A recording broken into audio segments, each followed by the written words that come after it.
This is a hastily prepared presentation showing alternative schemes for presenting multiple trees using SVG family tree generator. These schemes are not identical, they've evolved over time, and the one that you pick depends on exactly what you want to do. There's the linked tree application that I demonstrated in the previous video, iframe elements which you may not be aware of, and inserting multiple trees via a template, which is one of the big version 6.6 features. And I'll sort of talk about them all individually. In the last presentation, I used this example of Campbell and Frawley trees side by side. If I just zoom in a little and focus on this pair at the bottom, Alfred and Philomena, they both have their independent family history, of course. This is the Campbell tree, and Miss Frawley has a separate tree, but to try and display them on the same page would just get completely messy and confusing. So what I've done here is just to display each tree in a separate tab. If I click on this arrow, and it'll jump to a new tab and open up the Frawley tree, and it's scrolled her into view for convenience and highlighted it. And this is reversible as well. So if I click on the arrow in our husband's box, that'll take me back to the other tab, and you can go backwards and forwards between the two tabs. So this is on a laptop, and they're basically sitting there side by side, and that feature has been there for quite a while. The template scheme is very new. That's in the very recent version 6.6. This is the landing page for SVG family tree generator, and it includes links to all the blog posts, feature highlights, and the download link and other information.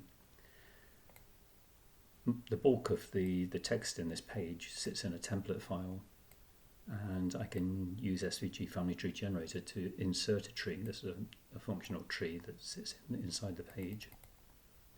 So if I update the text in the page, or I separately update the tree, it's a very simple operation in SVG family tree generator to merge them and generate an output file, which is the one that we display in on the web page.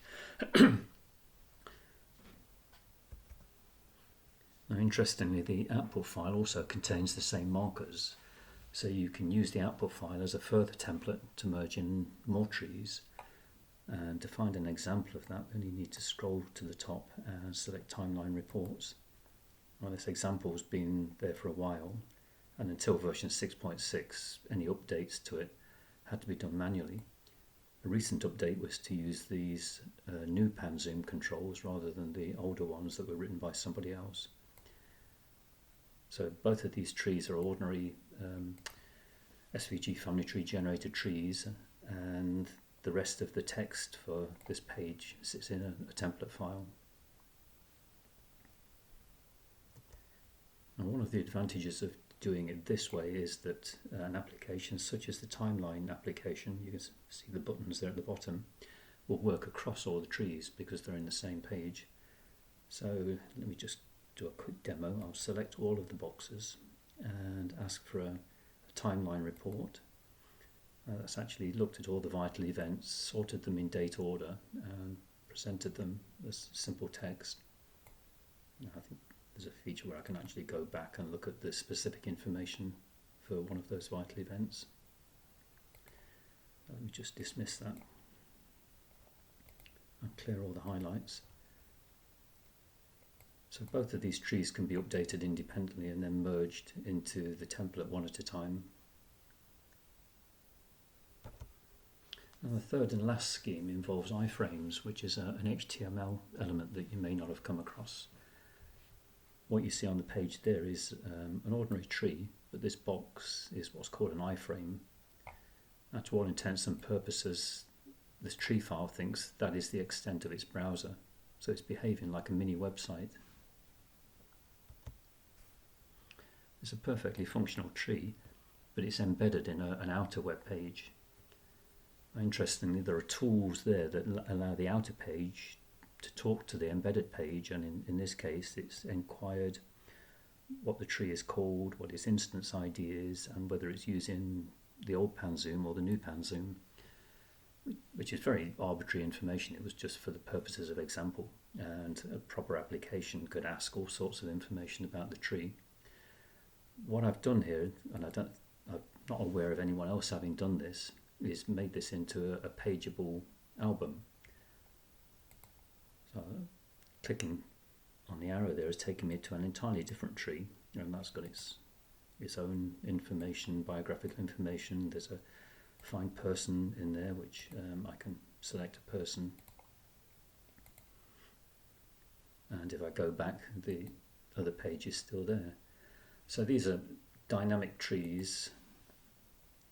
They're independent of each other, which makes it different from the ones where they're in the same page, the previous scheme. But it's got a lot more dynamic feel to it. It's not very complicated how I've actually done this, and all of three of these files, that is the two tree files and the outer web page that is paging through them, are distributed in the kit as part of 6.6. If you want to give that a try, I mean, feel free. And I can give advice on how you might enhance it to acquire better information, to produce a real album, a tree album, for your family and extended family to view. So I hope you found that interesting and given you thought, or rather ideas for future development. Thanks for watching.